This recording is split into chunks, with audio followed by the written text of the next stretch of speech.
بسم اللہ الرحمن الرحیم۔ السلام علیکم ورحمۃ اللہ وبرکاتہ۔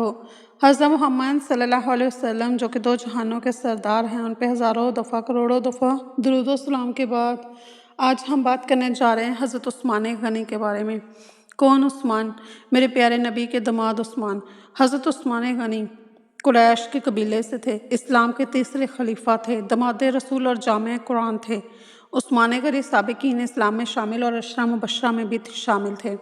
ان کی کنیت ذوالنورین ہے کیونکہ انہوں نے محمد صلی اللہ علیہ وسلم کی دو صاحبزادیوں سے نکاح کیا تھا، پہلے رقیہ بنت محمد سے، پھر ان کی وفات کے بعد ام کلثوم بنت محمد سے۔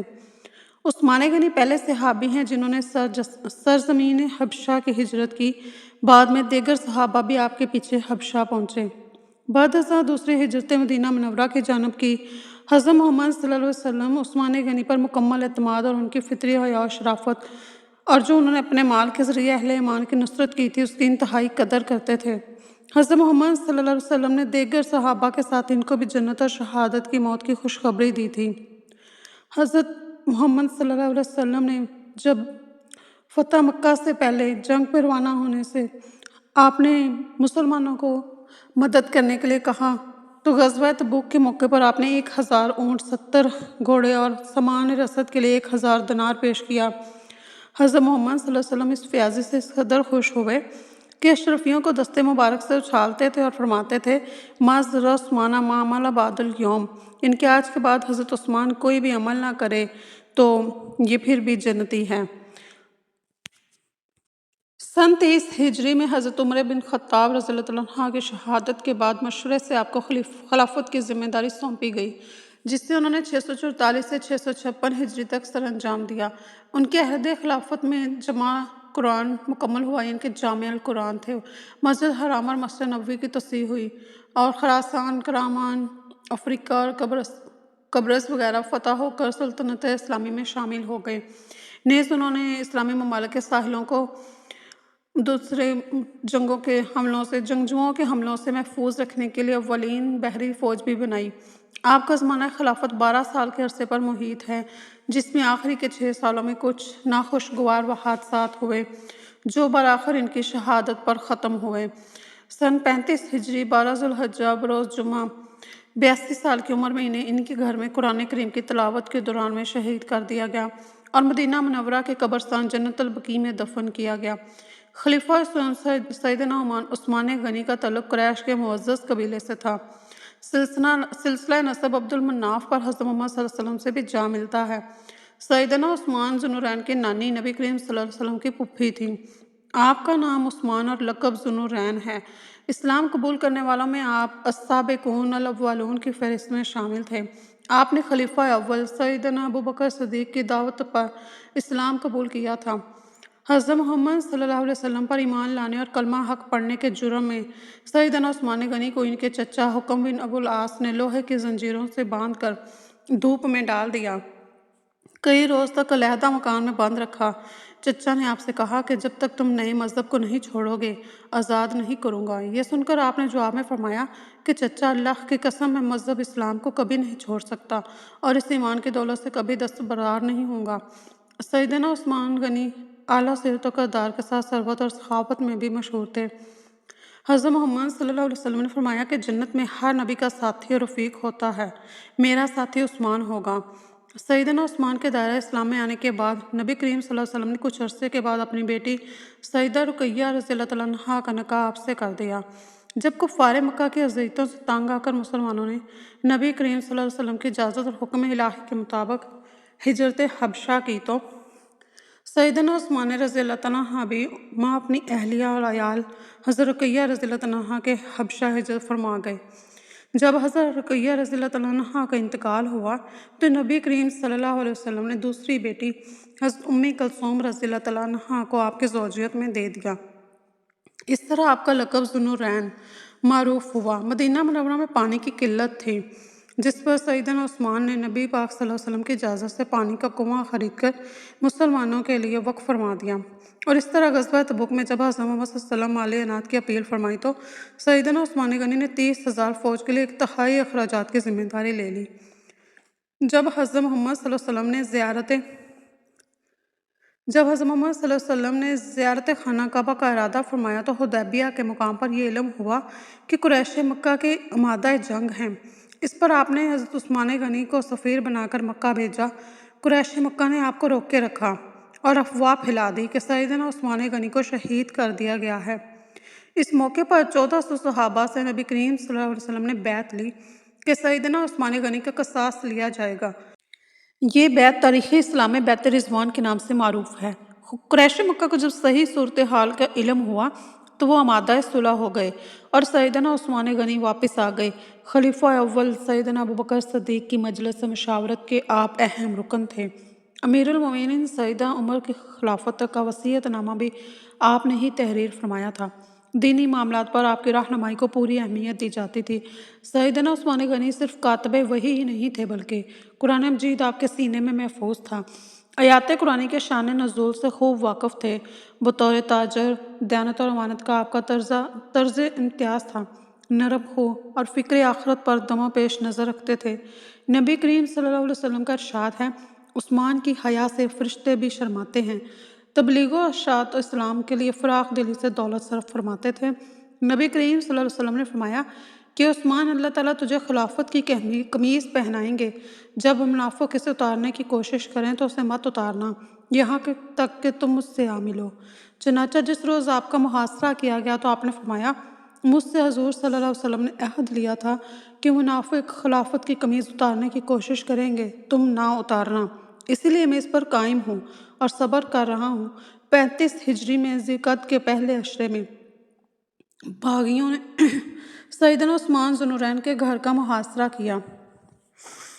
35 ہجری میں ذوالقعدہ کے پہلے عشرے میں باغیوں نے سیدنا عثمان ذو النورین کے گھر کا محاصرہ کیا اور آپ نے صبر و استقامت کا ساتھ نہیں چھوڑا۔ محاصرے کے دوران آپ کا کھانا اور پانی بالکل بند کر دیا گیا۔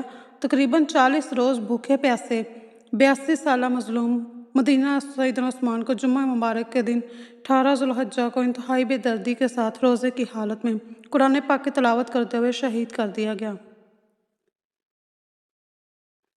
میں تاریخ سے لڑنا تو نہیں چاہتی میں تاریخ سے لڑنا نہیں چاہتی۔ اگر تاریخ کہے حضرت حسین کا پانی 10 دن بند رہا تب بھی ٹھیک، اگر تاریخ کہے حضرت حسین کا پانی 7 دن بند رہا تب بھی ٹھیک، لیکن میں تاریخ کو چھیڑنے کی بجائے تاریخ کا مطالعہ کرتی ہوں تو مجھے نظر آتا ہے کہ اسلام کی تاریخ میں صرف حضرت حسین ہی شہادت مظلومانہ یا دردناک نہیں، بلکہ اگر ہم 10 محرم کی طرف جاتے ہوئے راستے میں 18 ذوالحج کی تاریخ پڑھیں تو ایک ایسی شہادت دکھائی دیتی ہے جس میں شہید ہونے والے کا نام حضرت عثمان غنی ہے۔ جی ہاں، وہی عثمان جنہیں ہم ذو النورین کہتے ہیں، وہی عثمان جسے ہم دماد رسول کہتے ہیں، وہی عثمان جسے ہم ناشر قرآن کہتے ہیں، وہی عثمان جسے ہم خلیفہ سوئم کہتے ہیں، وہی عثمان جو حضرت علی کی شادی کا سارا خرچہ خود اٹھاتے ہیں، وہی عثمان جس کی حفاظت کے لیے حضرت علی نے اپنے بیٹے حضرت حسین کو بھیجا، وہی عثمان جسے جناب محمد صلی اللہ علیہ وسلم کا دوہرا داماد کہتے ہیں۔ خیر، یہ باتیں تو آپ کو طلبہ خطبہ حضرات بتاتے رہتے ہیں، کیونکہ حضرت عثمان کی شان تو بیان کی جاتی ہے، حضرت عثمان کی سیرت تو بیان کی جاتی ہے، لیکن حضرت عثمان کے شرم و حیا کے تذکرے تو کیے جاتے ہیں، لیکن حضرت عثمان کی شہادت جو کہ ان کے قبل از اسلام اور بعد اسلام کے واقعات بھی بیان کیے جاتے ہیں، لیکن بدقسمتی یہ ہے کہ ان کی مظلومانہ شہادت کو اور ان کی دردناک شہادت کے قصے عوام کو کبھی بھی نہیں سنائے جاتے۔ اگر آپ اس کی تاریخ پڑھیں تو تاریخ کی چیخیں نکل جائیں اگر عثمان کی مظلومیت کا ذکر کیا جائے۔ میں کوئی عالم یا خطیب تو نہیں ہوں، لیکن میں اتنا جانتی ہوں کہ عثمان وہ مظلوم تھا جس کا 40 دن پانی بند رکھا گیا۔ آج وہ پانی کو ترس رہا ہے جو کبھی امت کے لیے پانی کے کنویں خرید کر دیتا تھا۔ حضرت عثمان قید میں تھے تو پیاس کی شدت سے جب نڈھال ہوتے تو آواز لگاتے کہ جو مجھے پانی پلائے گا۔ حضرت علی کو پتہ چلا تو مشکیزہ لے کر حضرت عثمان کا ساقی بن کر پانی پلانے آ رہے ہیں۔ آج کربلا میں حضرت علی اصغر پر تیر برسانے والوں کا ذکر تو ہوتا ہے، لیکن حضرت علی کے مشکیزے پر برسنے والے تیروں کا ذکر کیوں نہیں ہوتا؟ باغیوں نے حضرت علی کے مشکیزے پر تیر برسانے شروع کیے تو حضرت علی نے اپنا امامہ ہوا میں اچھالا تاکہ عثمان کی نظر پڑے اور کل قیامت کے روز عثمان اللہ کو شکایت نہ لگا سکے کہ اللہ، میرے ہونٹ جب پیاسے تھے تو تیری مخلوق سے کوئی مجھے پانی پلانے نہ آیا۔ اس عثمان کو 40 دن ہو گئے ایک گھر میں بند کیے ہوئے جو عثمان مسجد نبوی کے لیے جگہ خریدا کرتا تھا۔ آج وہ عثمان کسی سے ملاقات نہیں کر سکتا جس کی محفل میں بیٹھنے کے لیے صحابہ جوک در جوک آیا کرتے تھے۔ دن گزر گئے، اس عثمان کو کھانا نہ ملا جو اناج سے 40 بھرے اونٹ نبی کریم صلی اللہ علیہ وسلم کی خدمت میں پیش کر دیا کرتا تھا۔ آج اس عثمان کی داڑھی کھینچی جا رہی ہے جس عثمان سے آسمان کے فرشتے بھی حیا کرتے تھے۔ آج اس عثمان پر ظلم کیا جا رہا ہے جو کبھی غزوہ احد میں حضور کریم صلی اللہ علیہ وسلم کا محافظ تھا۔ آج اس عثمان کا ہاتھ کاٹ دیا گیا جس ہاتھ سے آپ صلی اللہ علیہ وسلم کی بیعت کی تھی۔ ہائے عثمان، میں نکتہ دان تو نہیں ہوں، میں عالم بھی نہیں جو تیری شہادت کو بیان کروں اور دل پھٹ جائیں، آنکھیں نم ہو جائیں۔ آج اس عثمان کے جسم پر برچھی مار کر لہو لہان کر دیا گیا جس عثمان نے بیماری کی حالت میں بھی بغیر کپڑوں کے غسل نہ کیا تھا۔ آج آپ کی 2 بیٹیوں کے شوہروں کو ٹھوکریں ماری جا رہی ہیں اور آج آپ کو بے دردی سے شہید کر دیا گیا۔ آج اس عثمان کے جسم پر برچھی مار کر جب لہو لہان کیا گیا تو ساتھ ہی آپ کا کرتا بھی پھٹ گیا۔ حضرت نائلہ جو کہ آپ کی بیوی تھیں آگے ہو کر دفاع کرنے لگی تو ان کے ہاتھوں کی انگلیاں بھی کٹ گئیں۔ ذی الحجہ 35 ہجری ہے، جمعہ کا دن ہے۔ حضرت عثمان 18 روزہ کی حالت میں باغی دوار پھیلا کر آتے ہیں اور حضرت عثمان کی داڑھی کھینچتے ہیں، برا بھلا کہتے ہیں۔ ایک باغی پیٹھ پر برچھی مارتا ہے اور باغی لوہے کا آہنی ہتھیار سر پر مارتا ہے، ایک تلوار نکالتا ہے، حضرت عثمان کا ہاتھ کاٹ دیتا ہے، وہی ہاتھ جس سے آپ کی بیعت کی تھی۔ قرآن سامنے پڑا ہے، خون قرآن پر گرتا ہے تو قرآن بھی عثمان کی شہادت کا گواہ بن جاتا ہے۔ عثمان رضی اللہ عنہ زمین پر گر پڑے تو عثمان کو ٹھوکریں مارنے لگے جس سے آپ کی پسلیاں تک ٹوٹ گئیں۔ حضرت عثمان باغیوں کے ظلم سے شہید ہو گئے۔ حضرت عثمان زمین پر گر پڑے تو عثمان کو ٹھوکریں مارے جانے لگیں جس سے آپ رضی اللہ عنہ کی پسلیاں ٹوٹ گئیں۔ حضرت عثمان باغیوں کے ظلم و ستم سے آخر شہید ہو گئے۔ شہید ہونے پہ اکتفا نہیں کیا، شہید تو کر دیا گیا لیکن صبح سے شام ہو گئی، رات بیت گئی، اگلی صبح ہو گئی لیکن حضرت عثمان غنی بے گور و کفن پڑے ہوئے ہیں۔ حضرت نائلہ جو کہ حضرت نائلہ جو آپ کی بیوی تھیں، انہوں نے کہا صحابہ کو کہ اگر آپ میں دم نہیں تو میں ہی ان کو دفنا دیتی ہوں، میں ان کا جنازہ پڑھا دیتی ہوں، میں ان کو غسل دیتی ہوں۔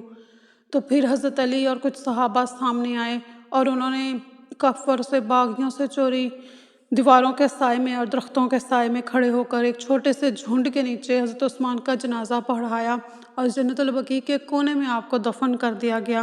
یہ وہ عثمان تھے جو تجارت کے اونٹ لے کے نکلتے تو شام تک کے تاریں گنی نہ جاتی تھیں۔ یہ وہ عثمان تھے جو اسلام کا روشن ستارہ تھے۔ اسلام وہ شجر نہیں جس نے پانی سے غذا پائی ہے، خون صحابہ نے دیا ہے تو اس میں پھر بہار آئی ہے۔